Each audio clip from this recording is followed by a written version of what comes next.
तो hey guys, welcome back to new video. मैं हूं आपका भाई युवराज और आज इस वीडियो में डिस्कस करना जा रहे हैं एक्सरसाइज 2.2।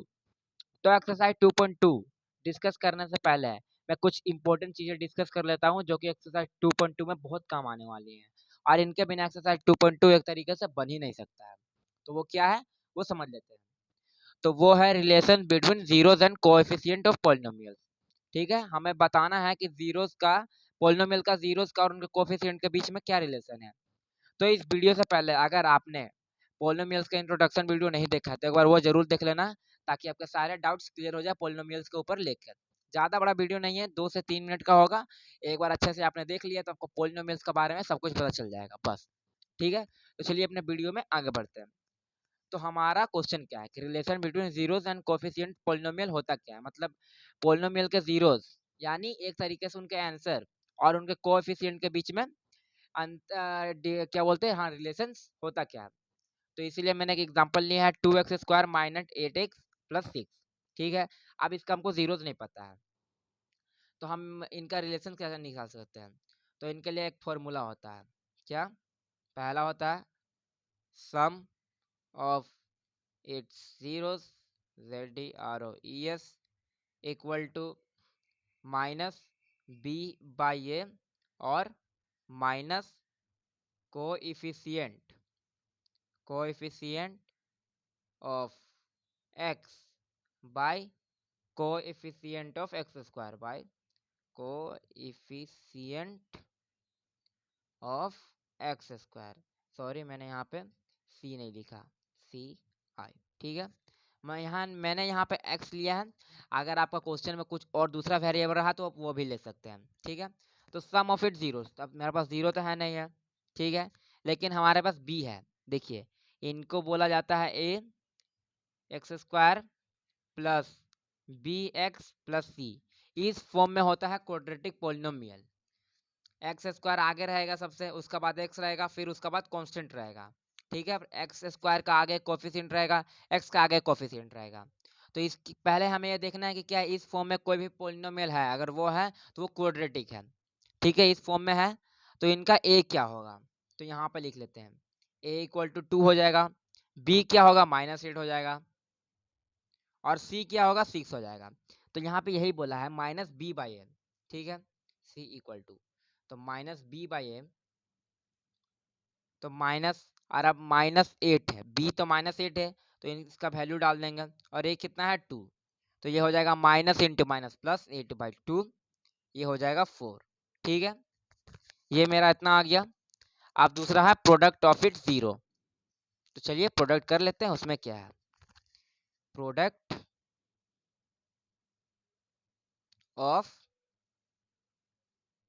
इट्स जीरो, ये होता है c बाई ए और constant term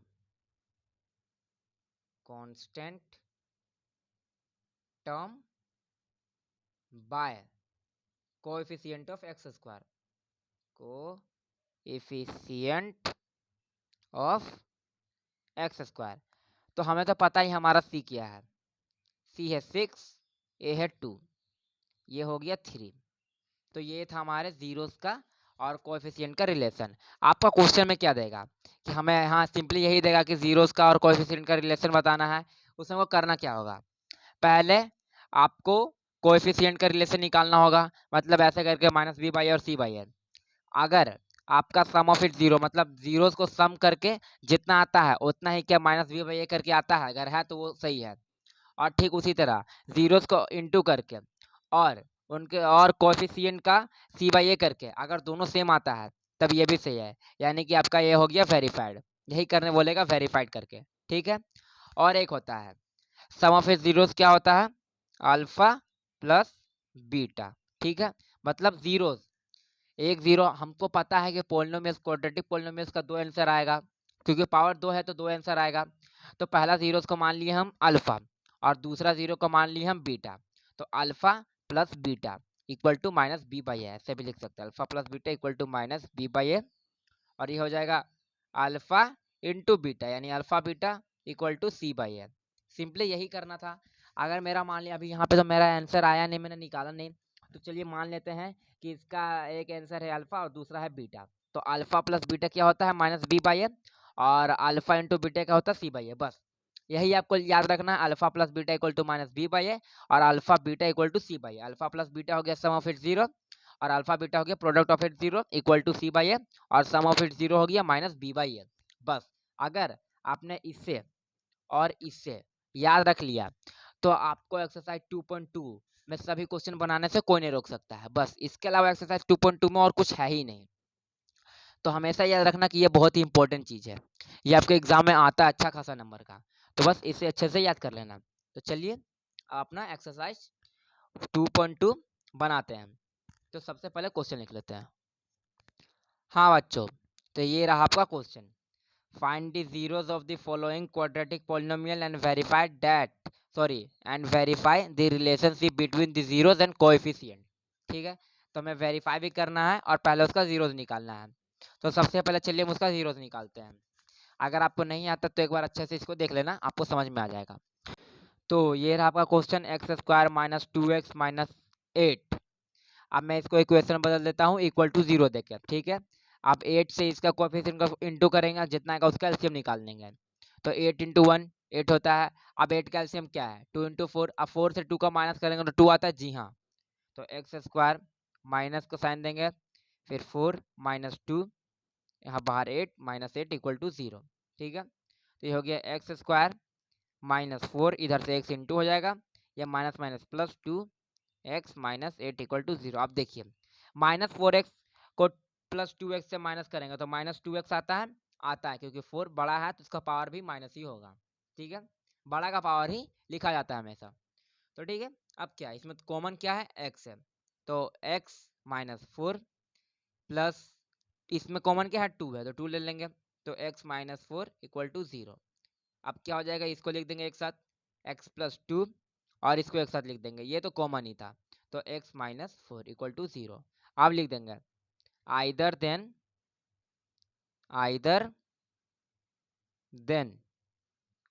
x plus 2 equal to 0 और x माइनस 4 इक्वल टू 0। इसका मतलब है कि या तो x का answer minus plus x plus 2 equal to 0 होगा, या x माइनस 4 इक्वल टू 0 होगा। तो x हो गया minus 2 comma x equal to 4।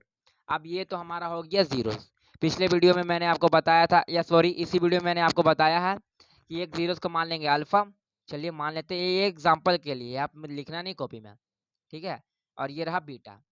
अब हमें वेरीफाई करना है। ठीक है, तो फॉर वेरीफाई, ठीक है, फॉर वेरीफाई, ठीक है, सम ऑफ इट जीरोस कितना होगा, यही तो लिख लेते हैं। हमारा क्या था क्वेश्चन, या वो वहाँ पे थ्योरम तो क्या था, sum of its zeros equal to minus B by A. अब हम इस क्वेश्चन को पहले कंपेयर करते हैं किससे, A X square plus B X plus C से। ठीक है, तो क्या ये है, जी हाँ ये है। देखिए ए का हो गया 1, बी का हो गया माइनस 2, सी का हो गया माइनस 8। तो यही लिख लेते हैं, let A equal to 1, B equal to minus 2, C equal to minus 8। अब सम ऑफ इट जीरो में क्या था, मतलब उनके जीरोस को ऐड करना है। तो हमारा जीरोस क्या आया है, माइनस 2 और 4, और इधर माइनस बी बाई ए होगा। तो बस वही लिखना है, सम ऑफ इट जीरो का नीचे ये कर दीजिएगा। ये भी लिख सकते हैं, alpha plus beta equal to minus B by A. अब अल्फा क्या है, माइनस 2 प्लस बीटा क्या है 4 इक्वल टू माइनस बी, यानी माइनस इंटू माइनस 2 बाय 1। तो 4 में से 2 2 गया तो 2 ही आएगा, और ये प्लस का साइन है तो प्लस ही होगा, 2 बराबर माइनस माइनस प्लस, तो 2 बाई 1 यानी 2 हो गया। तो ये सम ऑफ इट जीरो तो हो गया, सही भाई आंसर है इसका। अब हमें क्या करना है, प्रोडक्ट ऑफ इट जीरो। यहाँ पे कर लेता हूँ, product of it zero of its ZEROES zero is equal to C by A. ठीक है, या alpha beta equal to C by A. ये तो आपको याद ही होगा, मैंने कुछ समय पहले ही अभी बताया है। तो अल्फा क्या है, -2 इंटू बीटा क्या है 4 बराबर सी हमारा कितना है -8 और ए कितना है 1। तो ये 4 इंटू -2 -8 होता है और ये -8/1 -8 होता है। ठीक है, तो ये हो गया हैंस प्रूव्ड, हैंस प्रूव्ड। ठीक है, हुआ ना भाई। सम ऑफ इट जीरो, यानी जीरोस का सम जितना होता है उतना ही कोएफिशिएंट में -b/a का आंसर भी उतना ही आता है। और प्रोडक्ट ऑफ इट जीरोस मतलब जीरोस का प्रोडक्ट जितना आता है उतना ही c/a का भी आंसर आता है। ये हो गया प्रूव्ड। अब चलिए दूसरे क्वेश्चन में करते हैं। बस ऐसे ही कुछ करना है। इसका इंपॉर्टेंट क्वेश्चन कुछ बता देता हूँ जो आपको समझ में नहीं आएगा, इसके अलावा बाकी सब तो कर ही सकते हैं। तो हमारा दूसरा क्वेश्चन क्या है वो लिख लेते हैं।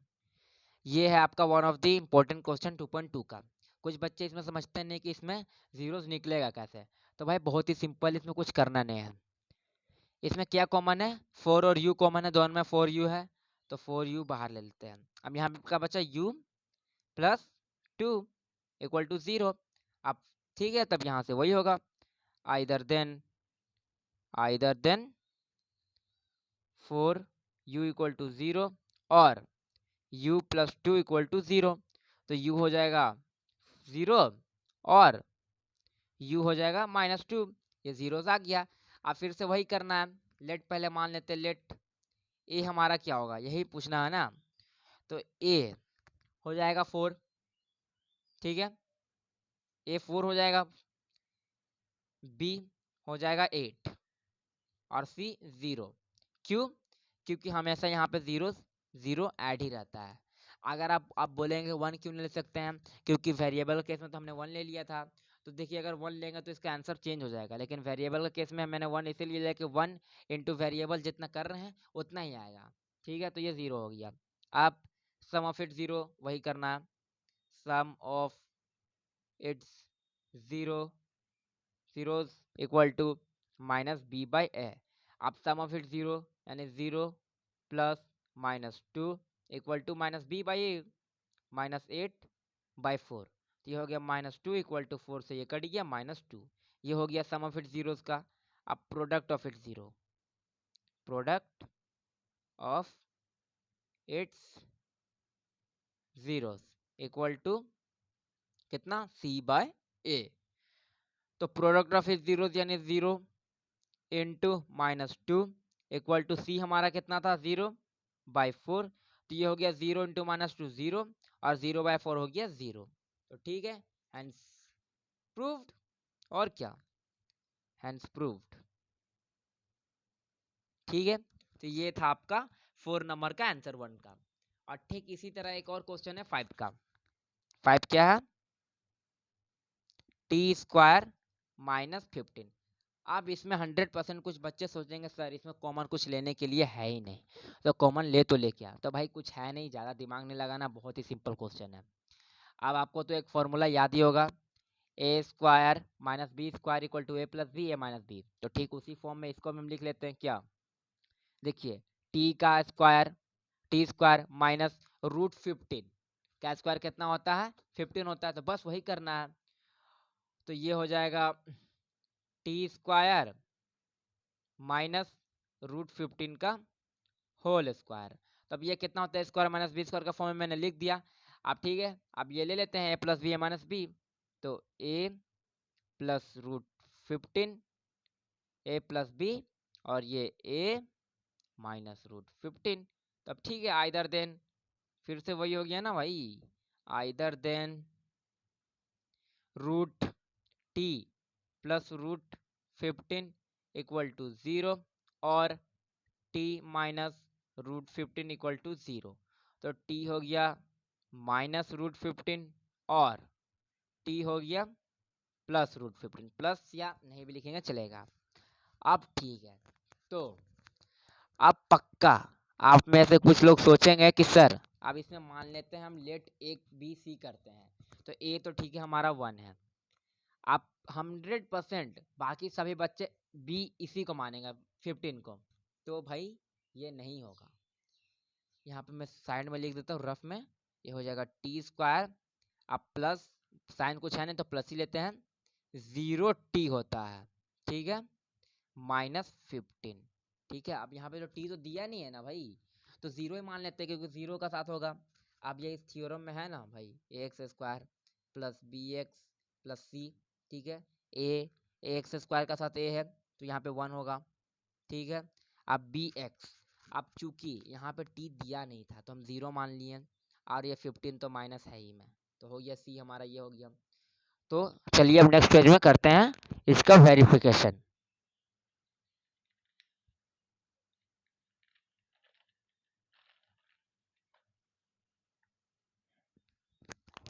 हाँ, तो let A equal to 1, B equal to 0, ये कैसा है मैंने बता दिया, और सी तो -15 है ही। अब करते हैं verification, sum of its zero zeros equal to -b/a। तब जीरो में क्या था याद है ना आपको, एक था -√15 और एक था +√15, ये था -√15 +√15 बराबर माइनस कितना है 0/1, ठीक है। तो ये प्लस और ये माइनस, तो ये कट गया, ये था 0, और 0 का पता है आपको कि अगर साइन लग गया ना लगा उससे कुछ फर्क नहीं पड़ता उसको, तो ये हो गया 0। तो सम ऑफ इट जीरो तो हो गया वेरीफाइड। अब product of it zero, product of its zeros equal to क्या, c/a। अब c है हमारा -15, अब प्रोडक्ट में क्या जीरोस क्या था हमारा, एक था -√15 इंटू +√15 था, तो प्लस लिखने की जरूरत है नहीं, और c में था -15/1। अब देखिए √15 और √15 तो हो गया 15, और माइनस का साइन, और माइनस और प्लस माइनस ही होता है, तो ये हो गया आपका -15 इक्वल टू -15/1, -15 ही होता है। तो ये भी आपका आंसर आ गया, हेंस प्रूव्ड। तो ये था आपका 2.2 का पूरा एक्सप्लेनेशन। 2 नंबर में नेक्स्ट वीडियो में बताऊंगा, तब तक के लिए आप 1 नंबर अच्छे से प्रैक्टिस कर लीजिए। मैंने इस वीडियो में पूरा ट्राई किया है कि आपको उसका बारे में समझ में आ जाए, सम ऑफ जीरोस और प्रोडक्ट ऑफ जीरोस के बारे में, क्योंकि अगर आपने एक बार वो समझ लिया तो इस बेसिस पे चाहे कोई भी क्वेश्चन आ जाए आप हम हर क्वेश्चन को बना लेंगे। बस आपको हमेशा याद रखना है alpha plus beta equal to -b/m और अल्फा बीटा c/a। इसके अलावा आपको कुछ भी याद करने की जरूरत नहीं है, बस ये एक चीज़ ही है जो ये आपको याद करना है, और इसके अलावा आपको कुछ भी एक्स्ट्रा नहीं पढ़ना पड़ेगा, बस इसे हम अपने दिमाग में डाल लेना। और एक बात, रट्टा मत मारना, रट्टा मारोगे तो कभी समझ नहीं आएगा। मैंने इसे ऐसे समझाया है ताकि आपको रट्टा मारने की जरूरत ना पड़े, आपके दिमाग में छप जाए, और दिमाग में एक बार छप गया भाई तो ये तो जिंदगी भर याद रहेगा ही रहेगा। आपको कभी भी रट्टा मारने की जरूरत नहीं पड़ेगी, आप कभी भी नहीं भूलेंगे, लिखवा के ले लीजिए। तो ठीक है, यही था आपका आज का वीडियो। अगर आपको ये वीडियो पसंद आया तो इस वीडियो को लाइक कर सकते हैं, आप मेरे चैनल को सब्सक्राइब कर सकते हैं और उन दोस्तों तक भी शेयर कर सकते हैं ताकि उनके दिमाग की बत्ती भी हमेशा जलती रहे। तो ठीक है बच्चों, बाय बाय। और हाँ, अगर आपको किसी भी सब्जेक्ट का सिलेबस चाहिए इंक्लूडिंग मैथ, तो आप हमारे चैनल विजिट करके जरूर देख लेना, क्योंकि मैंने वहाँ आपके सारे सिलेबस अपलोड कर रखे हैं। इसी के साथ मैंने एक्सरसाइज 1.1 और 1.3 अपलोड कर रखा है, सॉरी 1.2 और 1.3 यही आपका सिलेबस में है, 1.1 और 1.4 डिलीटेड है, और डिलीटेड सिलेबस भी मैंने बता रखा है मैथ का सारा। तो ठीक है बच्चों, यही था आपका वीडियो। अगर मेरा ये मेहनत पसंद आया तो ज़रूर एक लाइक दे देना, हमारे चैनल को सब्सक्राइब कर देना। तो ठीक है, चलता हूँ, bye bye, have a nice day.